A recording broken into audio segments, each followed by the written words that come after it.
You're watching Let's Chat.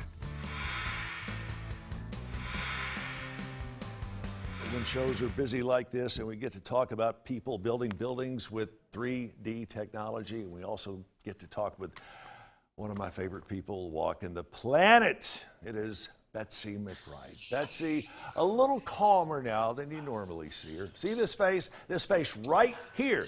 She is the one who has been responsible for years and years and years for the Grateful Gobbler to benefit the McClellan House. Betsy, good morning. Good morning, Chip. I miss not seeing you in person this year about the Grateful Gobbler at Thanksgiving. I just want you to know that. Well, we missed you too. All right. Hey, you do have a side, what's the term they're using now, a side hustle? Actually, this is your full-time job. Tell me your exact title. I'm the Executive Director of the Chattanooga Housing Authority. Yeah, so you've got a lot of plates to keep spinning in the air all at once. And you guys are working on a project, as Betsy does. She's always got something going on. It's called Westside Evolves. Give us the highlight on that. Okay, well, as you may know, we own College Hill Courts, which is over 80 years old. It's a public housing development that houses 497 families. And of course, at 80 years of age, we can't afford to keep it going. Sure. So we're viewing our concern about the future viability of College Hill Courts as an opportunity to reimagine the whole West Side neighborhood, which has not enjoyed the same level of growth and access to amenities that other parts of Chattanooga had.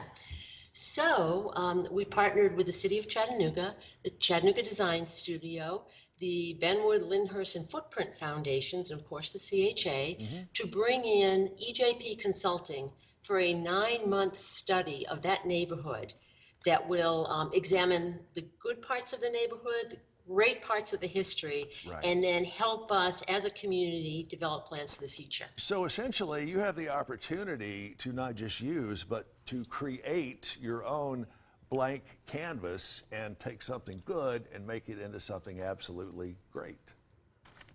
Absolutely. What's been one of your bigger challenges on this, Betsy? Well, I would tell you COVID has been a challenge, but in some ways it's been a benefit.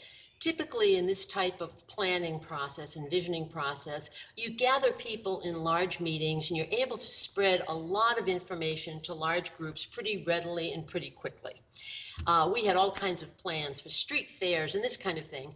COVID brought all of that to a halt. Right. But what I see as a good part of COVID, and I attribute this to the entire team, is we really, at the core of our desires of this planning process, we wanted to know what the residents who live in that community thought. So instead of gathering in an auditorium, we literally deployed and went door to door and met individually with residents to survey them about what they liked about the community and what changes they'd like to see. So there's been a lot of more personal interaction this time.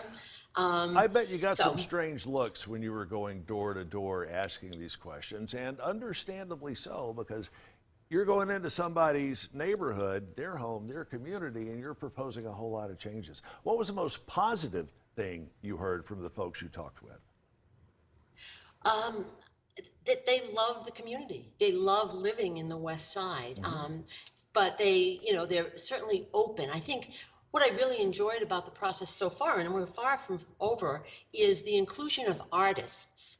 EJP has engaged a poet who lives in the neighborhood, Charlie Newton, who's a long-term resident at James A. Henry Building. And a good guy. And yes, he's great. And Erica Roberts is the in-resident poet, if you will. But what they've done is they've reached out to children, seniors, and families to get input about what people want to do in the community through art. Sure. And so that's been a novel concept, and it's been really productive. Betsy doesn't undertake anything small in nature or small in stature, and she's just living up to that well-deserved reputation of being really one of the crowning jewels of our community and our city. Betsy, we have to leave it there, but you'll be coming back over the next few weeks, I hope. Yes, okay. Thanks for the time. And I have this big orange cape that is in storage waiting for you. Hey, there's a great show that you can find out about the great things that Betsy is doing.